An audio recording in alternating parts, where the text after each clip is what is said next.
말씀을 보실까요? 야고보서 3장 7절에서 12절까지의 말씀입니다. 야고보서 3장 7절에서 12절까지 우리 한 절씩 교독하도록 하십시다. 7절을 제가 먼저 읽도록 하겠습니다. 여러 종류의 짐승과 새와 벌레와 바다의 생물들은 다 사람이 길들일 수 있고 길들여 왔거니와 혀는 능히 길들일 사람이 없나니 쉬지 아니하는 악이요 죽이는 독이 가득한 것이라. 이것으로 우리가 주 아버지를 찬송하고 또 이것으로 하나님의 형상대로 지음을 받은 사람을 저주하나니 한 입에서 찬송과 저주가 나오는도다. 내 형제들아, 이것이 마땅하지 아니하니라. 샘이 한 구멍으로 어찌 단물과 쓴물을 내겠느냐. 함께 읽읍시다. 내 형제들아, 어찌 무화과 나무가 감람 열매를, 포도나무가 무화과 열매를 맺겠느냐. 이와 같이 짠 물이 단물을 내지 못하느니라. 아멘. 할렐루야. 우리 주께서 오늘 이 시간에 이 말씀을 통하여 우리 모두에게 은혜를 주시기를 소원합니다. 오늘 우리가 함께 나누고자 하는 말씀의 제목은 일구이언입니다. 한 입으로서 두 말을 하는 것, 이것이 일구이언입니다. 야고보서 3장 7절에서 12절까지의 말씀이 오늘 본문이 되겠습니다. 우리는 지난 시간에 사도 야고보가 혀의 위력에 대해서 세 가지 비유를 통하여 말한 것을 살펴보았습니다. 하나는 말의 입에 물리는 재갈 혹은 굴레로 비유를 했고, 또 하나는 큰 배를 움직이는 작은 키로 비유했고, 마지막 하나는 혀는 많은 나무를 태워버리는 작은 불로 비유했습니다. 이 비유의 공통적인 것은 작지만 큰 힘을 발휘하고 있다는 사실입니다. 이처럼 석치, 즉 9cm도 안 되는 혀가 엄청난 힘을 발휘한다는 것입니다. 이 작은 혀의 파괴력에 대해서 야고보 사도는 혀는 세상의 모든 죄악의 총체적인 본부요, 인간의 전 인격을 오염시키고 더럽게 만드는 하수구요, 또 생의 바퀴를 송두리째 불살라버리는 맹렬한 지옥불이라고 말을 했습니다. 오늘 본문에서 야고보 사도는 하나님이 선하게 사용하라고 하신 이 입의 이중성에 대하여 다음과 같이 탄식조로 말하는 것을 우리가 들어봅니다. 10절입니다. 한 입에서 찬송과 저주가 함께 나오는도다. 이것이 그가 발휘하는 혀의 이중성에 대한 탄성입니다. 한 입에서 하나님을 찬송하기도 하고 한 입에서 하나님의 형상대로 지음을 받은 인간, 즉 사람을 저주한다는 것입니다. 우리가 알아야 할 것은 그리스도인들은 다른 사람을 저주할 특권이 없다는 사실입니다. 반대로 축복해야만 한 책임을 부여받은 사람들입니다. 이 사실을 로마서 12장 14절에서 너희를 박해하는 자를 축복하라, 축복하고 저주하지 말라 그랬습니다. 예수님도 누가복음 6장 28절에서 너희를 저주하는 자를 위하여 축복하며 너희를 모욕하는 자를 위하여 기도해 주어라. 비록 다른 사람이 나를 저주한다 하더라도 내 입으로는 축복해야 되고, 다른 사람이 나를 모욕을 준다 하더라도 나는 그들을 위하여 입으로 기도해야 한다는 것입니다. 한 입을 가지고 하나님을 찬송하고 사람을 축복해야 하는데 반대로 사람을 저주하고 있다는 것이 옳습니다. 야고보는 이에 대하여 내 형제들아, 이것이 마땅하지 아니하니라 그랬습니다. 이것은 그리스도인들에게서는 절대로 있을 수 없는 일이다라는 의미입니다. 이것은 그리스도인들에게는 철저하게 명심해야 될 절대로 있을 수 없는 일이다라는 의미죠. 그 이유에 대해서 매우 실제적인 비유를 들어서 말씀합니다. 왜 그러면은 그리스도인들은 입으로 이렇게 말하지 말아야 되냐? 그 이유에 대해서는 실제적인 비유를 들어서 말하고 있습니다. 두 가지 비유인데, 하나는 한 샘 구멍에서 나오는 물로 비유했습니다. 한 샘 구멍에서 단물과 선물을 낼 수가 없듯이 한 입에서 두 말을 할 수가 없다라는 것입니다. 한 샘에서 신선한 물을 내놓다가 다시 짠물을 내놓는 일은 있을 수 없는 일이라는 것이죠. 만약에 신선한 물에 쓰거나 짠물이 첨가된다면 그 물은 이미 신선함을 상실한 채 도리어 물을 마시는 자에게 피해를 주는 일이 된다는 것입니다. 이와 같이 한 입에서 찬송과 저주가 함께 나온다는 것은 부당할 뿐만 아니라 혀가 사악한 말을 하게 될 때에 그 말로 많은 사람들이 오히려 상처와 실족해 되는 악영향을 미친다는 것입니다. 그러므로 적어도 의로운 하나님의 자녀라고 한다면 당연히 그 입에서 단물을 내어야 하는데 쓴물을 낸다면 이것은 말이 안 되고 있을 수 없는 모순이라는 것입니다. 또 하나의 비유는 한 나무에서 두 종류의 열매를 맺는 비유입니다. 한 나무에서 두 종류의 열매를 맺을 수 없듯이 한 입에서 두 말을 할 수 없다라는 것입니다. 절대로 한 나무에서 두 종류의 열매를 맺을 수 없다는 것입니다.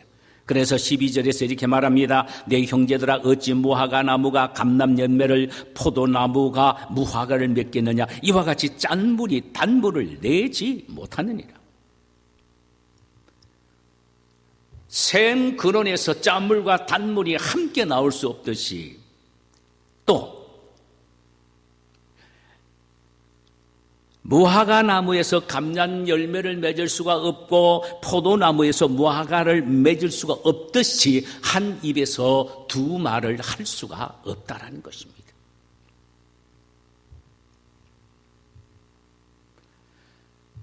그렇다면 여기에 중요한 물음이 있습니다.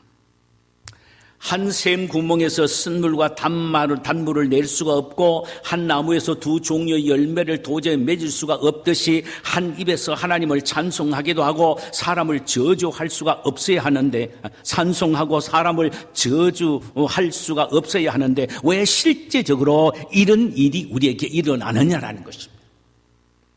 왜 하나님 앞에 예배드릴 때는 멋있는 찬양, 은혜스러운 찬양을 부르고 그래주고 삶 속에서는 왜 사람을 저주하고 악독한 말을 하느냐. 이것이 사실 있어지고 있는 일이라는 것입니다.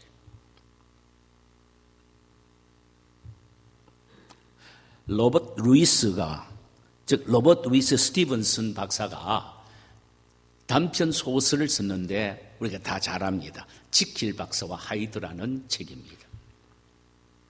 한 사람의 이중성을 적나라하게 고발하는 내용입니다. 지킬 박사라는 사람은요, 낮에는 얼마나 선하고 은혜스러운 행동과 말을 하는지 모릅니다. 그래서 많은 사람으로부터 추앙을 받는 그야말로 지킬 박사입니다. 그런데 밤만 되면 어두워지면은 남의 것을 훔치고 도적질하고 악을 행하는 하이드로 변합니다. 사람이 이렇게 될 수 있느냐라는 것입니다.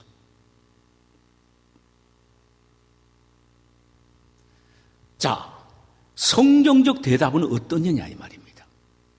성경적 대답은 그렇게 될 수가 없다라는 것입니다. 그런데 실제적으로는 그렇게 되고 있다는 것입니다. 낮에는 선한 지킬 박사로 밤에는 못된 하이드로 변하고 있다는 것입니다. 이 말을 다른 말로 표현한다면 하나님 앞에 예배드릴 때는 거룩한 이름으로 찬양하고 예배드리기도 하지만은 그러나 삶 속에서는 악독을 내뱉는 그야말로 쓴 물을 내는 입술이라는 것입니다. 이게 타당하느냐라는 것입니다. 그 성경적 대답은 그럴 수 없다라는 것입니다. 성경에는 이 부분을 뭐라고 정리를 내립니까? 절대로 낮에는 지킬 박사요 밤에는 하이드가 될 수 없는데 근본적으로 뭐가 문제냐? 사람이 그 마음 자체가 하이드라는 것입니다. 지킬 박사는 위장하는 모습이라는 것입니다. 하이드가 진짜 그 모습이라는 것입니다. 그러니까 사람에게서 이중성이 나타나는 것은 그 속에 악이 득세하기 때문에 그 인품과 성품과 인격 자체의 메인 스타는 누구냐? 악이라는 것입니다. 악이 그 마음을 품고 있기 때문에 악이 주도하고 경우에 따라서는 지킬 박사로 바뀌어지는 것, 체하는 것뿐이라는 것입니다. 자, 이 부분에 대해서 구약의 다윗이요, 사무엘하 18장 27절에서 아히마스에 대해서 이렇게 말합니다. 참 중요한 말을 합니다. 그는 좋은 사람이라 좋은 소식을 가져온다. 좋은 사람이라 좋은 소식을 가져온다는 것입니다. 그러니까 좋은 사람에게서 좋은 말이 나온다는 것입니다. 좋은 사람은 절대로 나쁜 말을 하지 않는다는 것입니다. 나쁜 사람이니까 나쁜 말을 하고 좋은 말을 하지 않는다는 것입니다. 좋은 말을 하는 것은 낮에 행동하는 위선적인 지킬 박사의 모습이라는 것입니다.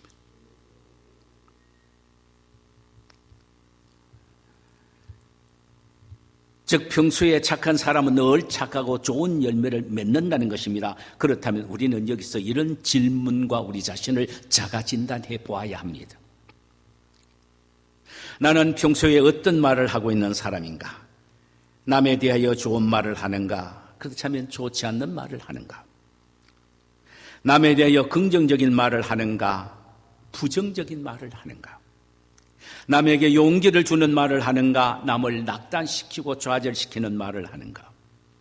남에게 소망을 주는 말을 하는가? 절망케 하는 말을 하는가? 남에게 평소에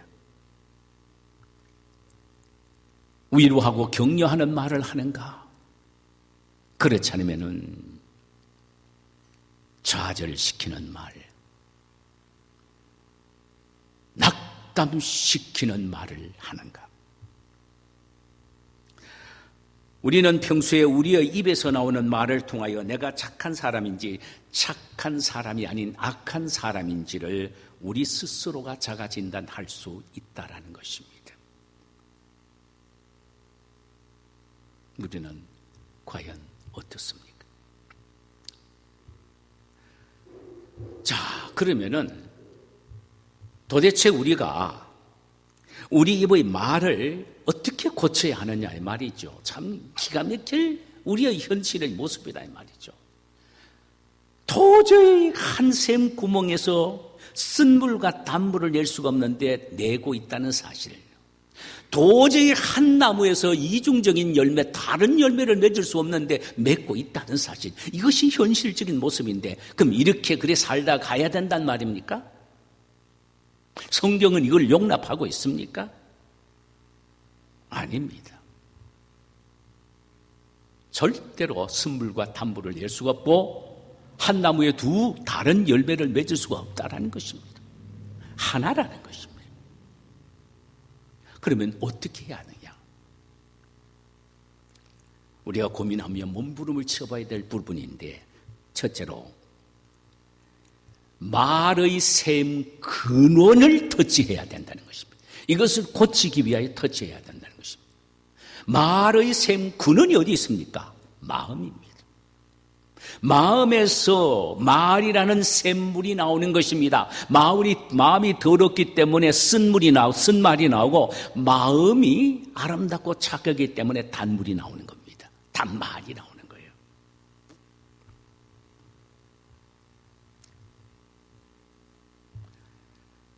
말은 마음에서 나오는 열매이기 때문이며 샘의 물이기 때문입니다. 인간이 아무리 요 말을 고치려고 해도 못 고쳐요. 길들일 사람이 없습니다. 요 혀를 고치려고 해도 못 고쳐요. 길들일 사람이 없습니다. 이 사실을 오늘 본문 7절과 8절에서 이렇게 말합니다. 여러 종류의 짐승과 새와 벌레와 바다의 생물은 다 사람이 길들일 수 있고 길들여 왔거니와 혀는 능히 길들일 사람이 없나니. 이 세상에 아무리 큰 짐승도 심지어 맹수까지도 인간이 길들일 수가 있다는 것입니다. 그런데 혀, 서푼어치도 안 되는 이 혀는 길들일 사람이 없다는 말입니다. 길들일 사람이란 말입니다. 전혀 길들이게 불가능하다는 의미가 아닙니다. 길들일 사람이 없다는 것입니다. 아무리 맹렬한 맹수라도 사람이 길들일 수 있습니다. 그러나 아무리 작은 혀라도 할지라도 이것을 사람이 길들일 수 없습니다. 사람입니다. 사람으로서는 혀를 길들이기에 불가능합니다. 그러면 어떻게 가능합니까? 하나님만이 가능하다는 것입니다. 어떻게 해요? 하나님의 성령만이 가능하다는 것입니다.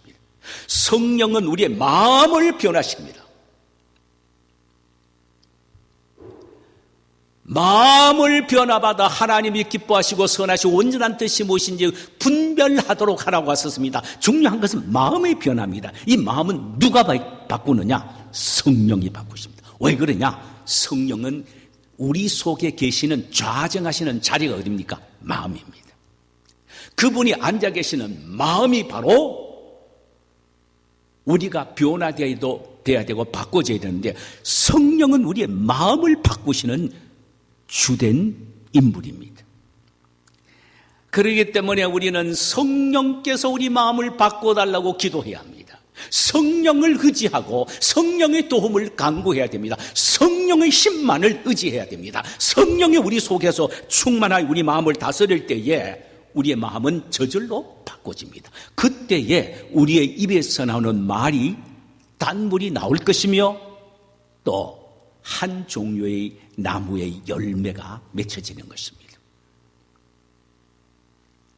두 번째로 이 말을 바꾸기 위해서는요, 말을 하는 것보다도 듣는 것을 먼저 우선으로 생각해야 됩니다. 순서를 바꿔야 합니다. 성경은 끊임없이 말하는 것보다 듣기를 먼저 하라 그랬어요. 그렇다면 듣는 훈련을 먼저 해야 합니다. 듣는 훈련 참 중요합니다. 이건 우리가 말하지 않아도 알잖아요. 다른 사람 말하면 듣기도 전에 내가 다 알고 있다라고 말해보고요. 당신이 무슨 말 하려는 건 내 속에 훤하게 들어가서 보고 알고 있다고 말해버리면 이야기가 안 되는 겁니다. 들어야 돼요.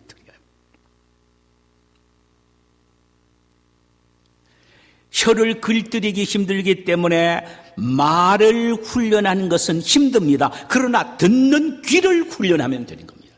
듣는 귀를 훈련하면 돼요. 인간의 시부노는 도저히 혀를 길들일 수 있는 방법이 없습니다. 그러나 인간이 길들일 수 있는 방법은 귀입니다. 귀. 그러니까 끊임없이 듣는 훈련을 할 때 가능한 것입니다. 우리가 제자 훈련을 하거나 순장 모임을 할 때 상대방의 이야기를 마음껏 듣는 이유가 어디 있습니까? 듣는 훈련하기 위해서 그렇습니다. 들어야 합니다.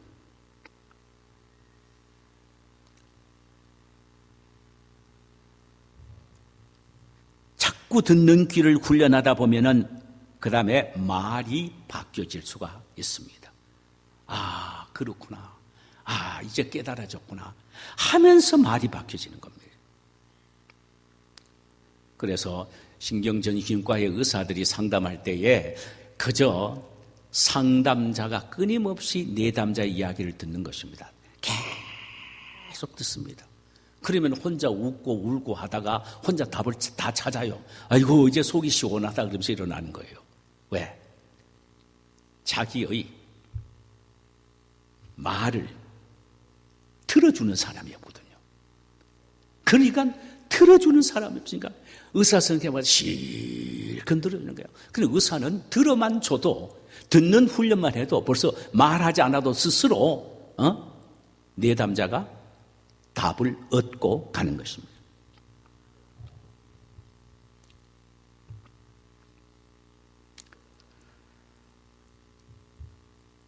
그래서 이사야 선지자는요, 참 하나님, 내가 말하는 것보다 듣는 귀를 주세요. 그러니까 학자의 혀를 나에게 주셨는데 그것보다도 학자의 귀를 주세요. 그저 말하는 데만 학자가 되지 말고 먼저 듣는 데 학자가 되게 해주세요. 그래서 이사야서 50장 4절에서 이렇게 기록하고 있습니다. 주 여호와께서 학자의 혀를 내게 주사 나로 공고한 자를 말로 어떻게 도와줄 줄 알게 하시고 아침마다 깨우치되 나의 귀를 깨우치자 학자들 같이 알아듣게 하옵소서. 학자 같은 귀가 되게 해달라는 겁니다. 학자 같은 귀가 되게 해달라. 그것도 아침마다. 무슨 말입니까? 남에게 말씀을 증가하는 학자의 해가 되기 전에 먼저 내가 하나님으로부터 말씀을 듣는 학자의 귀가 되어서 다른 사람에게 바른 말을 전할 수 있게 하옵소서. 하나님으로부터 말씀을 듣고 내가 학자의 귀가 되어서 그 다음에 내 학자의 혀가 되어 다른 사람에게 말할 수 있게 해달라고 기도한 것입니다. 항상 말하기보다 앞서 먼저 듣는 훈련을 할 때 말의 실수가 적어지기 때문이라는 것입니다. 마지막 하나는, 참 중요한 것은 선생을 위해서 기도하라는 것입니다. 여기에 선생은 말을 많이 하여 가르치는 선생을 말하는 것입니다. 1절과 2절에 보면은 내 형제들아 너희는 선생된 우리가 더 큰 심판을 받을 줄 알고 선생이 많이 되지 말라. 우리가 다 실수가 많으니 만일 말에 실수가 없는 자라면 곧 온전한 사람이라. 말에 실수가 없으면 온전한 사람이다. 그런데 우리가 말에 실수가 많다는 것입니다. 왜 그랬습니까? 이 야고보가 자기 이야기하는 거죠. 자기가 어떤 사람이기에 선생이기 때문이라는 것입니다. 사도로서 선생이에요. 말을 많이 하는 선생입니다. 말을 많이 하는 선생은 실수가 많으므로 하나님 앞에서 더 큰 심판을 받는다는 것입니다. 그러므로 너희는 선생이 많이 되지 말라고 했습니다. 그렇다고 해서 가르치는 선생이 없으면 누구를 통하여 배워야 합니까? 마땅히 선생을 통하여 배워야 합니다. 그러므로 선생이 필요합니다. 그런데 선생은 다른 사람을 가르치다가 말을 많이 하다가 보니까 자신이 하나님 앞에 심판을 받게 된다는 것입니다. 그러니까 선생은 가르치다가 보니까 날벼락을 맞게 되는 것입니다. 너무너무 알아듣지 못하니까 땀을 흘려가면서 눈물을 흘려가면서 그저 열정을 갖고 말을 하다 보니까 실수가 더 많이 생겼고 말이에요. 그럼 결국 뭐냐? 하나님 앞에 심판받게 되는 요인은 말 많이 한 것이고 누구 때문이냐? 가르침을 받는 학생들 때문인 것입니다. 이게 얼마나 참 애매하게 날벼락을 맞는 꼴이 되었습니까? 그렇다고 해서 선생이 없어서는 안 됩니다. 반드시 선생이 있어야 합니다. 그러면 어떻게 해야 되느냐? 중요합니다. 나를 위하여 선생이 되어서 많이 가르치다 보니까 실수를 많이 하여 주님 앞에 설 때에 말의 실수 때문에 심판을 받을 우리 선생님 실수하지 않게 하옵시고 은혜 베풀어 달라고 말씀을 가르치고 전도하고 증거하는 주의 종들을 위하여 순장들을 위하여 기도해야 한다는 것입니다. 기도해야 합니다. 위하여 기도해야 합니다. 말의 실수가 없도록 기도해 주어야 한다는 것입니다.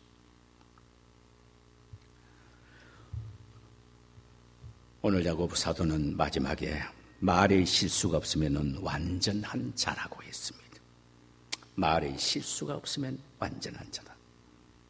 온전한 자다 같은 의미입니다. 그러기 위해서는 우리는 혀를 다 잘 다스려야 합니다. 혀를 잘 다스리기 위해서는 말의 근원지인 마음을 깨끗하고 정결하게 합니다. 마음에는 성령이 계십니다. 성령 충만하여 성령께서 온전히 내 마음을 깨끗하고 정결하게 해달라고 기도해야 한다는 것입니다. 말을 듣는 훈련을 해야 합니다. 또 우리를 가르치기 위하여 말을 많이 한 선생인 목회자와 순장 등 가르치는 분들을 위하여 기도해 줘야 합니다. 그래야 할 때 우리의 말이 경우에 합당한 은쟁반의 금사과 같은 그런 말이 우리 입술에서 쏟아져 나와야 할 것입니다.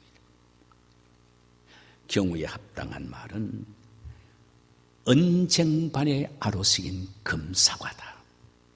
이 말씀을 깊이 명심하소서. 참으로 말의 아름다운 열매를 맺어 말의 온전한 성도님들이 되시기를 주님의 이름으로 축원합니다. 자, 우리 이 시간에 찬송 184장을 부르도록 하십시다. 184장입니다.